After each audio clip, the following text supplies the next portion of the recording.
Alguém gostaria de testemunhar algo que o senhor fez ou está fazendo? Ou se você tiver mais fé ainda, algo que ele ainda irá fazer? Ninguém? Amém. Vamos para a palavra então. Abra sua Bíblia comigo. Em Salmos, Salmo de número 40.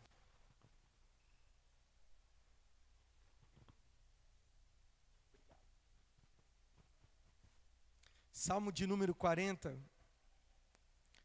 Eu queria ler apenas 3 versículos com vocês, os 3 primeiros. Quem achou diz amém.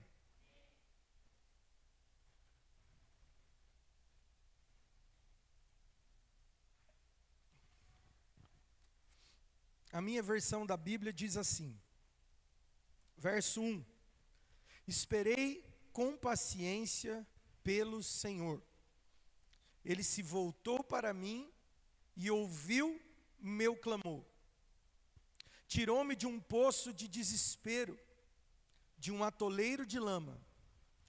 Pôs meus pés sobre uma rocha e firmou meus passos. Deu-me um novo cântico para entoar, um hino de louvor a nosso Deus. Muitos verão o que ele fez, temerão e confiarão no Senhor. Até aqui. Jesus, obrigado pela tua palavra. Continua falando conosco por meio do teu Espírito e faz a tua vontade na noite desse dia, para a glória de ti mesmo. Amém. Irmãos, ontem tivemos aqui o culto de jovens, foi bem bacana. Tivemos um momento de oração no final, oramos uns pelos outros. E o Senhor, naquele momento, Ele falou assim, que as sementes que estavam sendo lançadas ontem, elas iriam produzir muitos frutos. E o mais engraçado foi que num dado momento do culto, parecia que os jovens estavam todos desanimados, né, Teu? Não parecia? Eu não sei quem veio, se sentiu isso, Wesley? Parecia que o povo estava todo muito murchinho, todo mundo... Eu falei, Senhor, o que está acontecendo? E justamente na hora que o povo estava murcho, que Deus falou para mim isso. Daí eu falei assim, cara, como a nossa percepção muitas vezes é errônea, no sentido de olhar com os nossos olhos naturais. Às vezes a gente está num culto e a gente está sentindo o culto pesado, ou o culto... Eu não sei você, eu sinto. Às vezes parece que o culto está pesado, às vezes parece que o culto está estranho, às vezes parece que... E aí foi nesse momento que o Senhor falou assim, você não sabe o que eu estou fazendo. Então foi como se Ele tivesse falado assim, ó, se você tirar os seus olhos do natural e colocar os olhos no que eu estou fazendo, você vai compreender. E aquilo alegrou meu coração demais. E por isso nós tivemos um momento de oração no final e o culto não terminava. Quer dizer, terminou o culto, mas não terminou, porque a gente terminou ele aqui, foi orar ali no canto e não parou mais. Foi quase até meia-noite orando. E foi muito gostoso. E aí eu pude compreender que muitas vezes aquilo que Deus está fazendo, a gente não percebe. Enfim, e eu falei isso porque faz uns 2 dias que Deus está falando comigo, com a Bruna, sobre um cântico novo. Que Deus vai nos dar um cântico novo. Eu até perguntei para Deus, Deus, essa é uma palavra específica para nós? Ou essa é uma palavra para a igreja? E eu estava orando aqui no fundo, vocês viram que eu praticamente não participei do louvor, estava ali buscando o Senhor, e o Senhor confirmou essa palavra para nós, como igreja.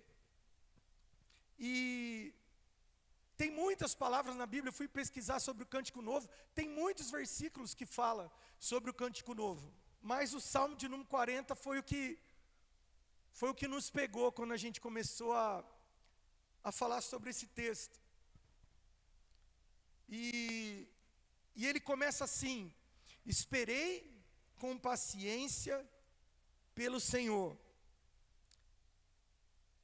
E a gente fala assim: esperei com paciência e Deus ouviu o meu clamor. Irmão, esperar já é difícil, sim ou não? Com paciência,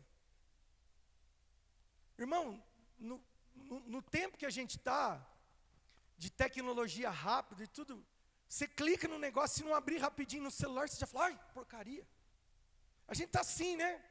Põe o negócio no micro-ondas, às vezes a gente põe as esfirras aqui no micro-ondas, o micro-ondas começa, tem que esquentar, tem que sentar de novo, os irmãos já começam assim, ó.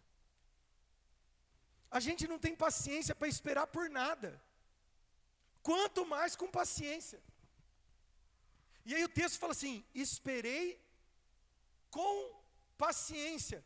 E essa paciência, no original é com confiança.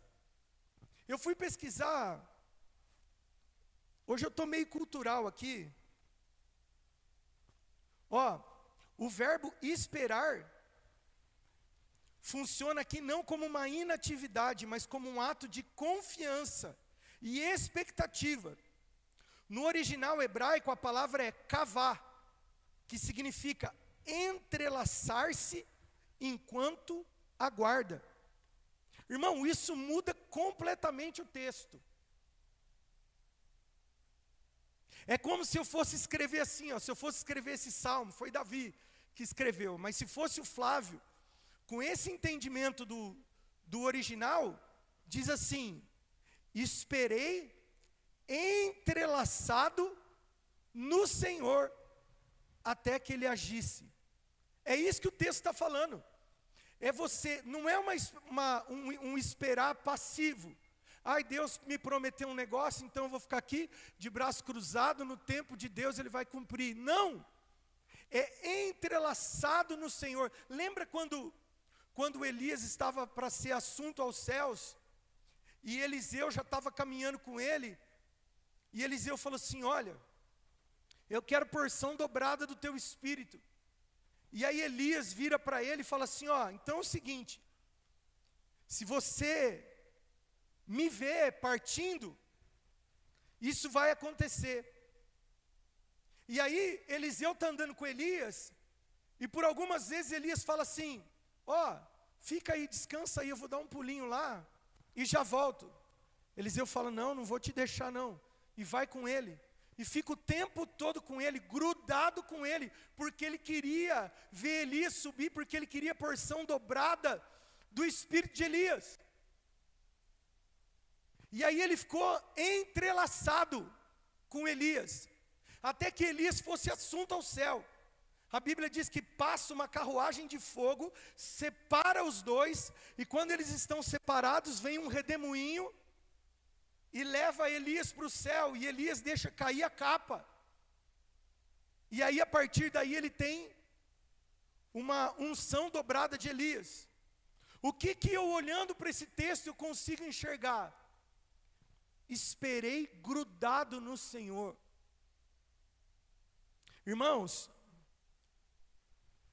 eu não sei se eu estou conseguindo ser claro, mas normalmente aquilo que o Mateus disse, quando a gente está em desespero, quando a gente está desanimado, quando a gente está preso nos nossos problemas, cheio de coisas, parece que a gente não consegue passar o mesmo tempo com o Senhor, sim ou não? Parece que a gente luta. Eu passei por isso esses tempos atrás. Falei: Deus, eu quero passar tempo com o Senhor. Parece que está acontecendo comigo aquilo que eu mais denunciava. Porque eu falava assim: gente, não pode ficar com Deus só de quinta e domingo. Nós temos que ficar com Deus todo dia. E começou a acontecer algumas coisas na minha vida que parecia que eu não tinha mais tempo para o Senhor. E aí eu dava o meu resto de tempo, ou o que sobrava de tempo, para Deus, e aquilo estava me incomodando. Por quê? Porque, como disse o Mateus aqui na oferta, eu estava correndo atrás das minhas próprias coisas. Eu preciso resolver isso, eu preciso resolver aquilo. E aqui no texto, o texto passa essa imagem de esperar com paciência, com confiança, com expectativa. E muitas vezes, escute, a gente está com confiança e expectativa na resolução do problema. Sim ou não? Mas o texto não fala isso. Ele não fala assim, ó, esperei com paciência até que Deus colocasse todos os meus inimigos por estrado dos meus pés. Ele esperou com paciência pelo Senhor. Ele não estava esperando a bênção. Quantos estão entendendo? Muitas vezes a gente está esperando que Deus faça algo, mas nós não estamos esperando por Deus. A nossa expectativa tem que estar na presença de Deus, em quem Deus é, porque tudo está contido nele, porque dele, por ele e para ele são todas as coisas. Então a minha expectativa não é dele resolver o meu problema, a minha expectativa é nele. Eu não vejo a hora que ele se manifeste, porque quando ele se manifesta, acabou o problema, irmão. O problema até pode continuar lá. Quantas vezes a gente já saiu daqui nas asas? O problema continuou. Quantos estão entendendo? Diga amém. Então a nossa espera, ela tem que ser pelo Senhor. Eu gostei muito dessa palavra no original, entrelaçar. Aguardar com confiança, grudado nele. Eu não deixo ele por nada. Ah, mas e o meu problema? Irmão, deixa o problema lá. O Mateus pregou aqui da viúva. A viúva falou assim, olha, você está me pedindo as coisas aí, mas eu só tenho um bocadinho. Eu vou fazer para mim e para o meu filho, depois acabou, irmão. E o profeta estava ali representando a pessoa de Deus. Tipo assim, faz primeiro para mim. Você está muito preocupado com o seu problema, faz para mim. Porque se você fizer para mim, você está tirando a confiança do que você vai fazer e colocando em mim. É sobre isso, é tirar a confiança do que a gente pode fazer. Eu não sei o que você está passando, mas eu tenho uma mensagem para você. Tira a confiança daquilo que você pode fazer e espera com paciência pelo Senhor. Ah, pastor, então eu vou cruzar os braços? Não. Eu vou esperar pelo Senhor com as minhas expectativas todas nele. Glória a Deus. E aí ele diz assim, no versículo 2. Não, ainda no versículo 1, perdão. Diz assim, ó, ele se voltou para mim e ouviu o meu clamor. Ele percebe a nossa aflição. Às vezes a gente ora e a gente fala assim, cara, será que Deus não está vendo? Será que Deus não está me ouvindo? Será que eu preciso fazer alguma coisa para chamar a atenção de Deus? A Bíblia diz que Ele se volta para nós antes de ouvir. Ele se volta para nós, inclina e percebe a nossa aflição. O Senhor está percebendo a nossa aflição. A gente não precisa fazer nada. A gente está num tempo. Eu vi um pastor falando esses dias que a gente está num tempo de querer chamar a atenção de Deus, produzindo muitas coisas para Deus. A gente quer fazer algo para chamar a atenção, a gente quer fazer um sacrifício, a gente quer fazer um jejum, a gente quer dar uma oferta, e tudo isso é válido, mas qual que é o coração? Qual que é a intenção da oferta? Qual que é a intenção do sacrifício? Qual é a intenção do meu jejum? Outro dia conversei com uma pessoa, a pessoa estava jejuando há alguns dias, e por um propósito, eu estou firme nesse propósito e tal, e estava com bronca da irmã. Eu falei assim, ó, sinto lhe informar, mas não vai dar, porque você está jejuando para você. É que nem você ofertar e como eu tinha um entendimento lá atrás, aí Deus vai multiplicar, Ele é banco agora, então, eu vou colocar minha oferta para Ele multiplicar, para eu ter mais dinheiro. Qual que é a intenção do meu coração? Eu vou fazer um sacrifício. Irmão, qual que é a intenção do nosso coração?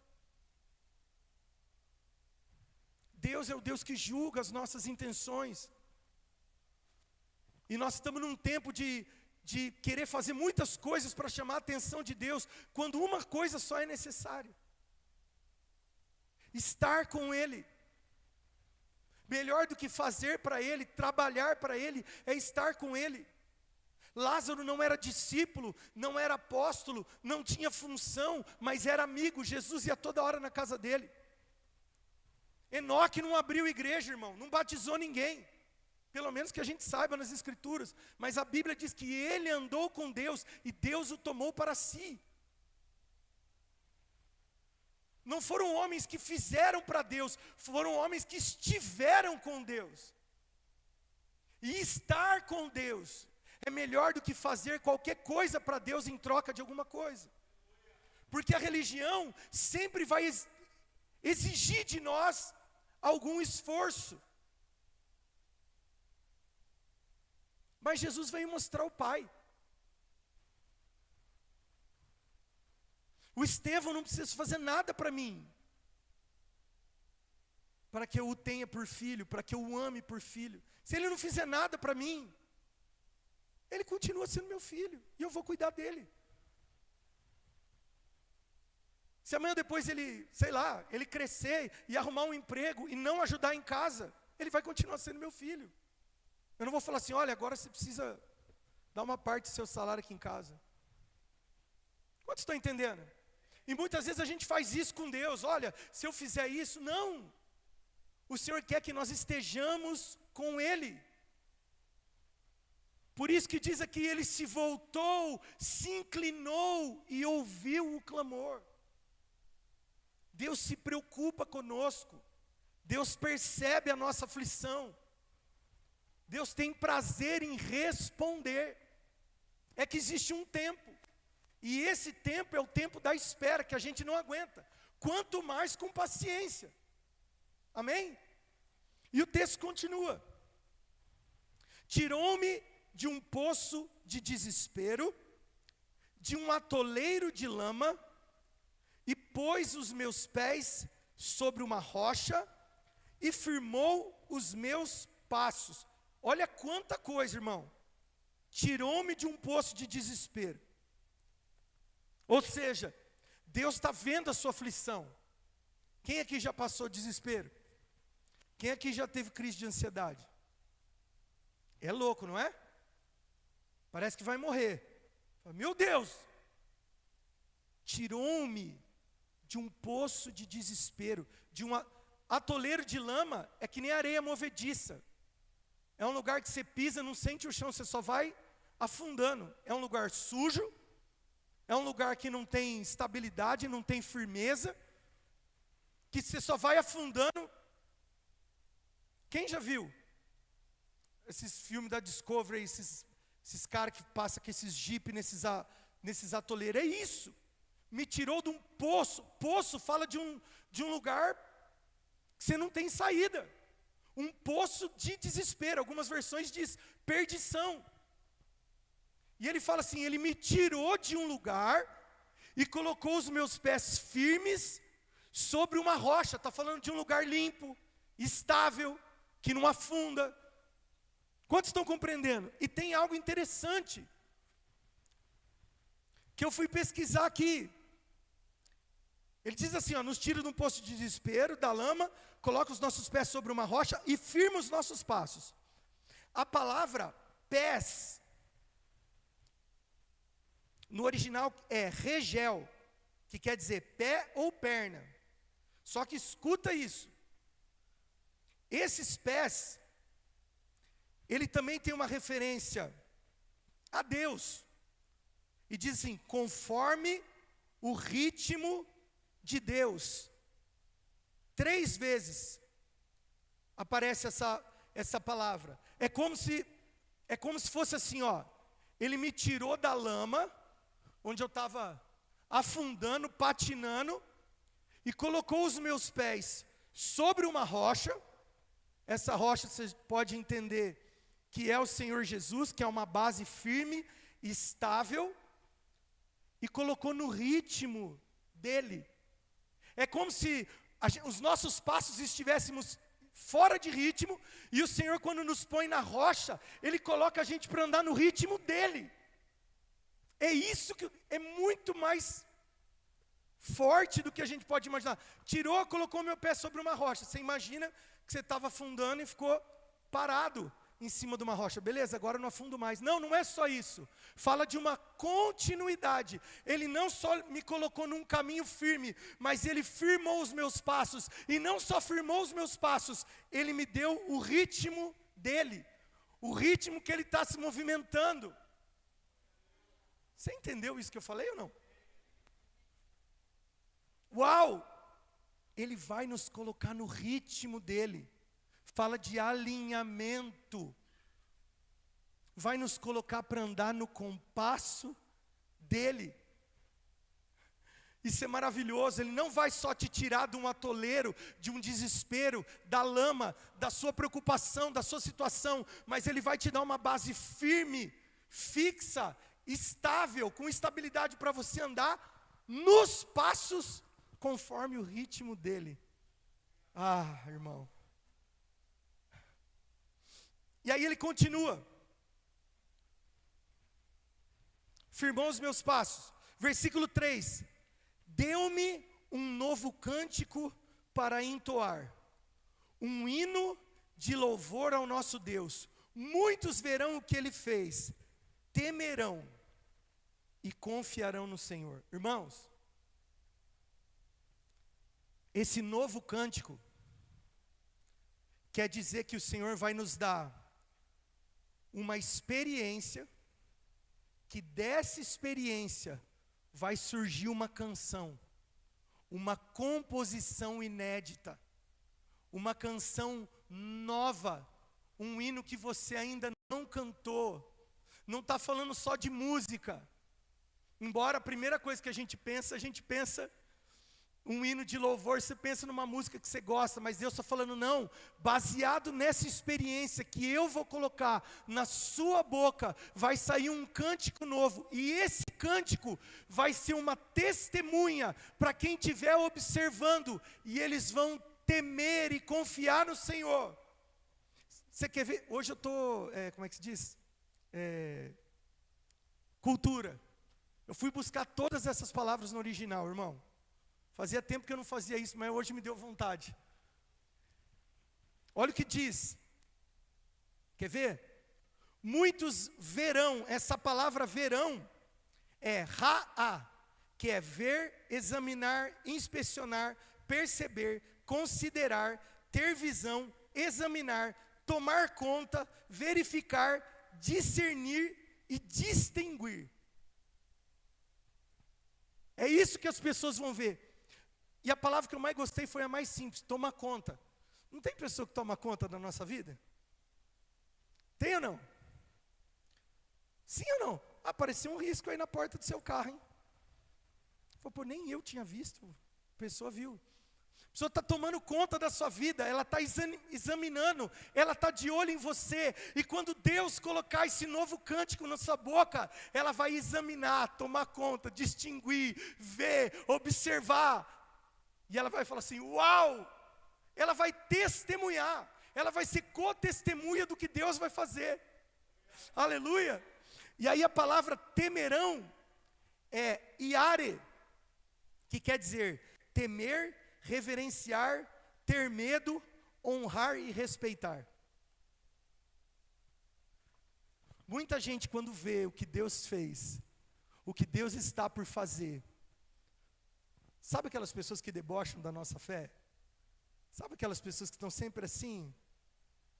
Ela não fala, mas na mente dela assim, aonde está o Deus do fulano? Aonde está o Deus da ciclana? Porque, essas pessoas vão olhar e elas vão reverenciar a Deus através do testemunho, do cântico que Deus vai colocar na sua boca por causa da experiência que você vai ter com Ele. Ela vai testemunhar, vai temer, vai honrar e vai respeitar. É isso que o texto está falando. E a palavra confiarão, no original é batash, que quer dizer confiar, tornar seguro, sentir-se seguro e estar despreocupado. Escuta, o que Deus vai fazer nas nossas vidas, as outras pessoas vão olhar, e aquilo vai trazer uma confiança dela para o nosso Deus, e elas vão estar seguras e despreocupadas.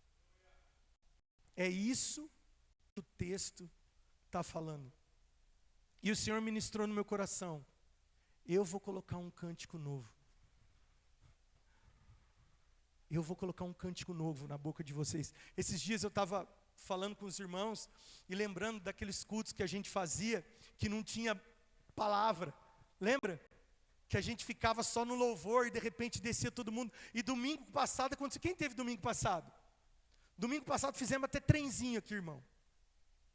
Fizemos trenzinho aqui, pulamos, dançamos, adoramos. E eu voltei para casa, eu falei assim: Deus, que culto gostoso. Eu estava com saudade disso.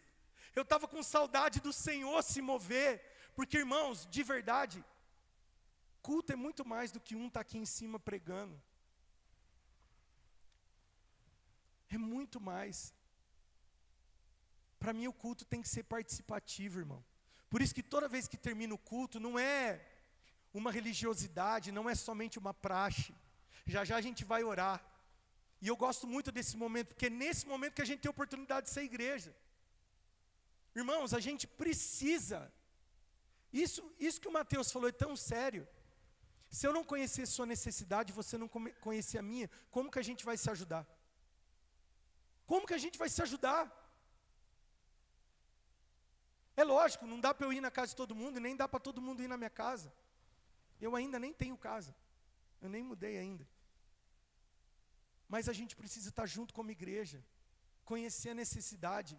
E se a gente não puder fazer alguma coisa em termos financeiros, pelo menos orar. De repente a pessoa nem precisa da sua ajuda financeira, mas ela carece muito da sua oração. Por exemplo, vou citar uma coisa, não sei se vocês sabem, mas o vô da Lívia amputou a perna essa semana. Lembra que a gente orou por ele, que ele ia fazer uma cirurgia, que ele estava com um nódulo na perna? E, infelizmente, para manter a vida dele, a perna dele teve que ser cortada inteira. Foi cortada na altura da virilha, né? Nós oramos por ele, aprove o Senhor fazer dessa forma. E ele está lá, e eu acredito que é por isso que o Juliano e a Ana não estão aqui. Então o que a gente pode, o mínimo que a gente pode fazer por eles? Orar, ligar, falar: está tudo bem? Quer uma visita aí um dia? A gente vai fazer uma oração aí. Porque imagina agora, a sua avó vai precisar de muita ajuda.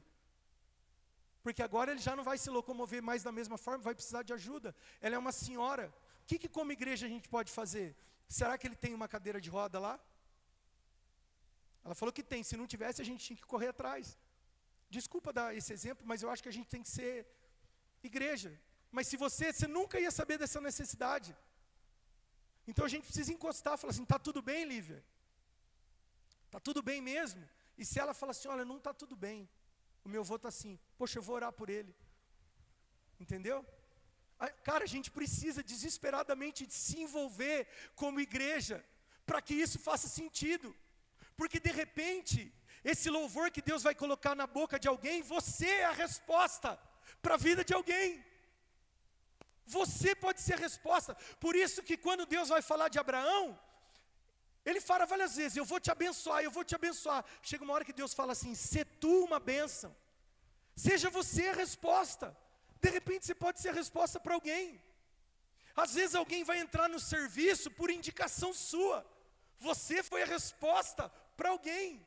Às vezes alguém vai ser curado por uma oração sua. Você vai ser a resposta para alguém. Às vezes Deus vai te usar para falar algo para uma pessoa que vai transformar a vida dela. Fala assim: olha, obrigado por aquele conselho, porque naquele dia Deus falou comigo através da sua vida e eu pude compreender. Às vezes o cântico na boca de alguém, a resposta para a oração de alguém vai ser você.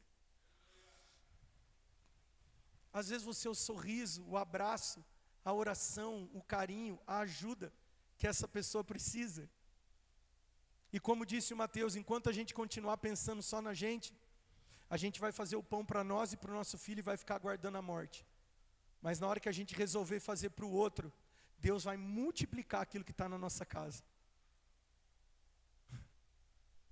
Que nós possamos, irmãos, eu sinto que Deus vai colocar um cântico novo nessa igreja.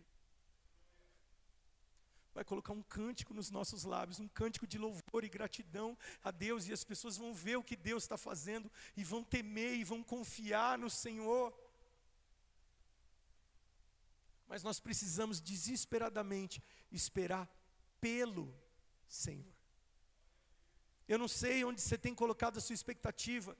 O Salmo 126, o salmista diz: eleva os meus olhos para os montes, de onde me virá o socorro? É como se ele estivesse fazendo uma pergunta, mas no versículo de baixo ele já responde: o meu socorro não está lá em cima do monte, está além do monte, está além da estratosfera, está no Senhor que fez os céus e a terra. Isso é esperar pelo Senhor, entrelaçado nele, com confiança e expectativa nele, não em uma situação. Eu não estou aguardando que a minha situação se resolva, eu estou aguardando que Ele venha. Porque se Ele vier, irmão, acabou. É sobre isso. E talvez a gente tenha colocado os olhos mais no monte. No monte dos problemas. No monte das minhas aflições, no monte do meu ego. Ao invés de eu colocar os olhos no Senhor. Esperei com paciência pelo. Algumas versões diz no Senhor, fala de um lugar de espera nele. Ele se voltou para mim, se inclinou para mim, ouviu o meu clamor. Sabe o que é clamor? Grito. É uma espécie de oração, é um grito de socorro. É algo. E é isso que eu queria fazer com vocês nessa noite. Fique em pé comigo, vamos orar. Eu queria que a gente orasse com a nossa expectativa no Senhor e depois nós orássemos uns pelos outros. Eu não queria que ninguém ficasse sem oração, irmão. Ninguém. E se você tiver mais fé ainda, pergunta para essa pessoa se ela quer uma oração específica. De repente, ela não quer falar, se for algo íntimo, ela pode só deixar entender. Falar, olha, ora por essa área. Você pode ser a resposta. E quando a resposta chegar, e o cântico estiver na boca por causa da experiência, todos verão, vão temer e vão confiar em Deus. Vai ser um testemunho daquilo que Deus tem feito na sua vida.